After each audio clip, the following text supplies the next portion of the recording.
I want to tell you about a man named Walter, 69 years old, retired airline pilot, a man who had passed rigorous medical examinations every single year for 31 years, a man whose body had been scrutinized by aviation physicians, cardiologists, and specialists more thoroughly than most people ever experience in a lifetime. Walter knew his body. He was certain of that. And for about 3 weeks before it happened, Walter noticed something every night. Right around 9 or 10 p.m., before he climbed into bed, he felt an odd heaviness in his jaw. Not pain exactly, just a pressure, a tiredness. He assumed he had been clenching his teeth. He mentioned it to nobody. He also noticed that his left arm felt oddly fatigued some evenings. Not painful, just heavy. Like he had been carrying something all day, even on days he hadn't. He attributed it to the cool weather and getting older. Some nights he woke at 2 a.m. with a feeling he described to me later as an unease in my chest. Not pain, just a sense that something was off. He took an antacid. It seemed to help. He went back to sleep. On a Wednesday evening, Walter did not wake up. His wife found him. He had suffered a massive myocardial infarction,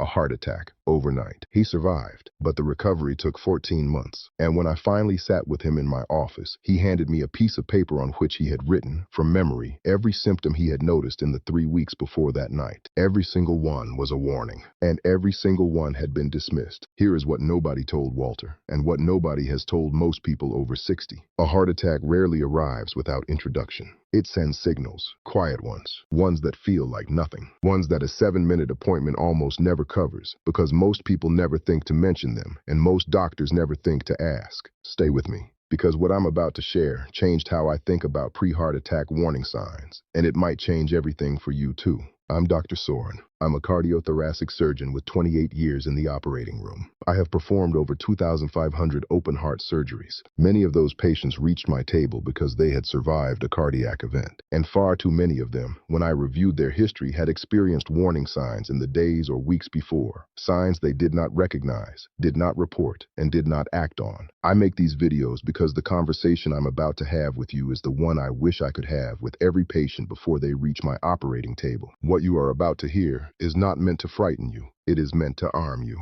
There is a profound difference. Here is something that most people do not understand about heart attacks and age. After 60, the classic warning signs, the crushing chest pain, the dramatic left arm pain, the sudden collapse, are actually less common, not more common. Less. And that is the dangerous part. As the cardiovascular system ages, the nerve pathways that carry pain signals from the heart become less sensitive. This is called cardiac neuropathy. That means the nerves surrounding the heart lose some of their ability to transmit sharp, clear pain signals. The heart can be under serious distress, and the signals it sends to your conscious awareness are muffled, vague, easy to dismiss. Think of it like an old telephone wire. In a new line, a signal comes through sharp and clear. In an old line, one that has been stretched by weather and time, the signal still arrives, but it is quieter, distorted. You might not recognize it as a signal at all. Studies show that adults over 65 are 50% more likely to experience what cardiologists call a silent or atypical heart attack, meaning a cardiac event without classic chest pain, compared to adults under 55. And those atypical presentations are most common in the evening and overnight hours, when the body is transitioning towards sleep. The advice designed for a younger patient, go to the emergency room if you have chest pain, misses the point entirely for someone over 65.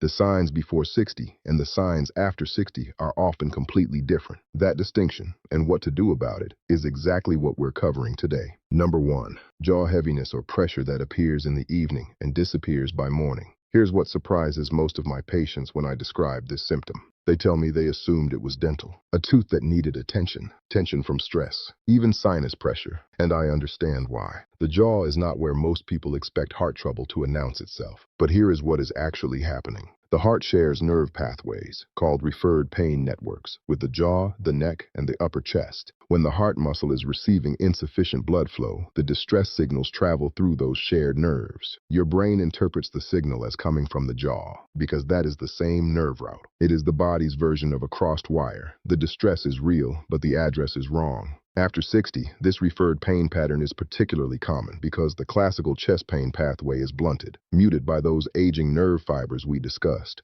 The jaw receives the signal more clearly than the chest does. I have seen this with my own eyes on the operating table. patients who presented with jaw complaints, no chest pain at all, significant arterial blockage. A study published in the Journal of the American College of Cardiology found that among adults over 65 presenting with confirmed heart attacks, 42% reported jaw, neck, or upper throat discomfort in the 72 hours before their cardiac event, and fewer than 12% had mentioned it to their physician. The fix, and by fix I mean the action you must take immediately. If you experience jaw heaviness, pressure, or an unexplained tired aching in your jaw or neck that appears in the evening, particularly when resting, and has no clear dental or muscular cause, do not wait until morning. Do not take a painkiller and dismiss it. Note the time it started, whether it eases with rest, and whether it returns on multiple evenings. That pattern is the signal your body is trying to send. Number 2, unusual fatigue in the hour before bedtime. Not tiredness, but a different kind of exhaustion. Let me ask you something. Have you ever ended an ordinary day, a day where you did not do anything strenuous, and felt a bone-deep, inexplicable exhaustion that felt different from normal tiredness? Not sleepy, not mentally worn, something heavier, something almost physical in your chest and limbs. Most people attribute this to age, to just getting older, and sometimes it is simply that. But here is what the brochure doesn't show you. When the heart muscle is working harder than it should, when it is compensating for reduced blood flow caused by partial arterial blockage, it consumes more energy. Your body redirects resources toward keeping the heart functioning adequately. That diversion of energy creates a systemic fatigue that feels nothing like normal end-of-day tiredness. The medical term is cardiac-related exertional intolerance. That means your heart is working so hard just to maintain normal function that the rest of your body is running on a reduced energy supply. And this kind of fatigue is almost always worse in the evening, after your cardiovascular system has been managing a full day's demands. Research published in Circulation, the American Heart Association Journal, found that among women over 65 who experienced heart attacks, 71% reported unusual fatigue as a symptom in the weeks beforehand, and the majority described it as most intense in the late afternoon and evening hours. The fix: start keeping a simple fatigue log for 2 weeks. Each evening, rate your fatigue on a scale of 1 to 10 and note whether it feels normal or different. If your evening fatigue is consistently rating above 7 and feels qualitatively different from ordinary tiredness, heavier, more physical, located in your chest or upper body, that pattern deserves a specific conversation with your physician. Have you ever felt that kind of unexplained evening exhaustion and written it off as just getting older? Write it in the comments. I read every single one. Number 3, shortness of breath when lying down flat, especially if it is new or newly worse. Here's what nobody tells you about breathlessness and the heart after 60. Most people assume shortness of breath is a lung problem, asthma, allergies, just being out of shape. But a specific pattern of breathlessness, one that appears or worsens when you lie down flat in bed and improves when you sit up, is one of the clearest cardiac warning signs that exist, and it is one of the most consistently dismissed. The medical term is orthopnea. That means breathlessness specifically brought on by lying horizontally. When you lie flat, blood that was pooling in your legs due to gravity redistributes upward. If your heart is struggling, if its pumping capacity is compromised, it cannot efficiently manage that sudden increase in blood returning to the chest. Fluid backs up. The lungs become slightly congested. You feel the need to prop yourself on 2 or 3 pillows, or you wake in the night unable to breathe comfortably unless you sit up. Earlier in my career, I will admit this freely, I sometimes accepted a patient's explanation that they preferred sleeping propped up. I did not always ask the follow-up question. I have since learned to always ask, because the answer, in far too many patients, revealed a cardiac picture that had been quietly developing for months. A study published in the European Heart Journal found that adults over 65 who reported new or worsening orthopnea, needing to sleep elevated, had a 58% likelihood of measurable left ventricular dysfunction. That means the main pumping chamber of the heart was not functioning at full capacity when properly assessed. The fix: count your pillows tonight. If you have added a pillow in the last 3 to 6 months, if lying flat now feels genuinely uncomfortable in a way it did not before, write down when that change started. That date matters. Bring it to your next appointment as a specific dated observation, not a vague complaint, a specific change with a timeline. Number 4, heart palpitations that begin in the evening and happen only at rest. Here's what the standard advice gets completely wrong about palpitations after 60. Most patients are told that palpitations, the sensation of your heart fluttering, skipping, or pounding, are probably nothing if there is no associated chest pain. And in many cases, for younger patients, that is true. But a specific type of palpitation that occurs only at rest, only in the evening, and feels like a sudden thud or a brief racing followed by a pause, that pattern is different. That is not the palpitation of anxiety or caffeine. That is potentially a cardiac arrhythmia. That means an abnormal electrical signal in the heart that is being unmasked by the shift in your nervous system that occurs when you stop moving and begin to rest. During the day, when you are active, your sympathetic nervous system, your go system, dominates. At rest, your parasympathetic system, your slow down system, takes over. That transition after 60 is less smooth. And in a heart with any underlying electrical instability, the switch between those two systems can trigger irregular rhythms. Think of it like an old car engine that idles roughly when you take your foot off the accelerator. It runs fine at speed, but the moment it slows down, the instability appears. Research published in the Journal of the American Heart Association found that adults over 65 experiencing evening onset resting palpitations had a 33% higher rate of previously undiagnosed atrial fibrillation, an irregular heart rhythm that significantly increases stroke and heart attack risk compared to those without this symptom. The fix: if you experience evening palpitations at rest more than twice in any 7-day period, note the time, the duration, and exactly what they feel like. Is it a flutter, a thud, a pause followed by a hard beat? That level of specific description allows a physician to make a meaningful clinical judgment. Vague descriptions produce vague responses. Precise observations produce precise medicine. Number 5. Swollen ankles in the evening that are gone by morning. Here's what surprises most of my patients. They show me their ankles, normal size, and they say, it comes and goes. By morning it's fine, so it can't be serious. That gone by morning detail is not reassurance. It is actually the concerning part. When you lie down overnight, gravity no longer pulls fluid towards your feet. The swelling redistributes back into your circulatory system. By morning, the ankles look normal. But the problem that caused the fluid to accumulate in the first place has not resolved. It has simply hidden itself until you are upright again. What would I recommend for my own parent if they describe this symptom? I would tell them, this is not cosmetic. This is not simply water retention.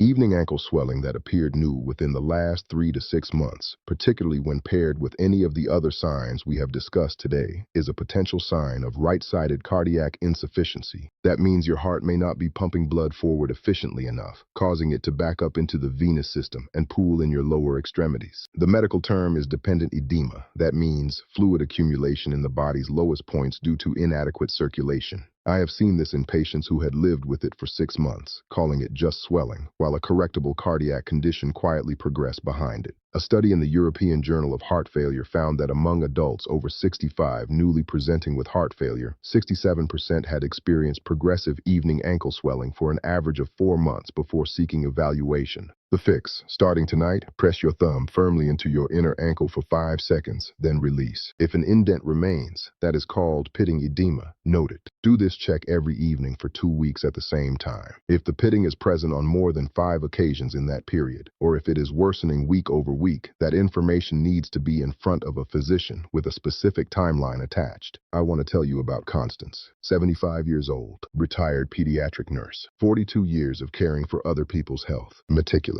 observant, the kind of woman who noticed every detail, except, as she later told me, the details happening inside her own body. Constance had seen 2 physicians in the 6 months before she reached my care. Both had been reassuring. One had increased her blood pressure medication. The other had suggested she was a little anemic. Neither had connected the constellation of things she was quietly experiencing. She had added a third pillow to sleep comfortably. She had put this down to her back. Her ankles swelled every evening by 7 p.m. She had purchased compression stockings. Her jaw felt heavy several nights a week. She had made a dental appointment, and she was exhausted, deeply, differently exhausted, every evening by 6 p.m., despite doing less each day than she had done a year earlier. 4 symptoms, all of them present for months, all of them explained away. I sat with Constance for 40 minutes, not 7, 40. When I asked her to describe her evenings in detail, what she felt, when she felt it, in what order, the picture that emerged was unmistakable. She had significant left ventricular dysfunction and early-stage heart failure that had been silently progressing for the better part of a year. We moved quickly.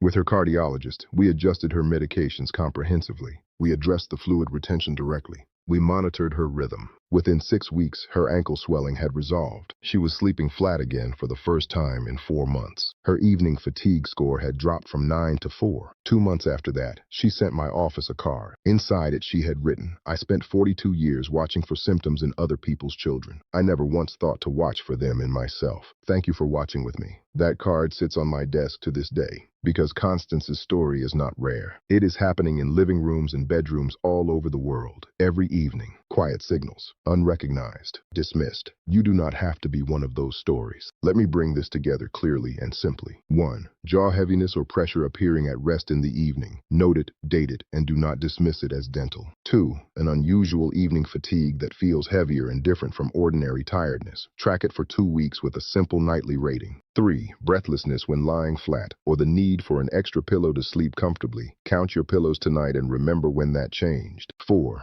Evening palpitations at rest, flutter, thud, or a pause followed by a hard beat. Note the time, duration, and exact sensation twice or more in a week. 5. Ankle swelling that appears by evening and disappears by morning. Press your thumb into your inner ankle tonight and watch for the indent. Start tonight with this one action. Press your thumb into your inner ankle for 5 seconds. Release. Look, that 30-second check cost you nothing. What it might tell you is priceless. Your body has been working for you every single minute of your life. Give it what it needs. It will respond. If this video gave you something real, share it with someone you love. A spouse, a sibling, a friend over 60 who would never connect a heavy jaw or tired ankles to their heart. That one share might be the most important thing you do today. And tell me in the comments, which of these 5 warning signs hit closest to home? Have you experienced something on this list and dismissed it? I genuinely want to know, and I genuinely want you to be all right. Everything I've shared today is general medical information based on published research and my clinical experience as a cardiothoracic surgeon. It is not a replacement for your personal medical care. Every person's situation is unique. Before making any changes, especially to medications or supplements, please have a full, honest conversation with your own doctor. That conversation, informed and unhurried, is exactly where good medicine begins.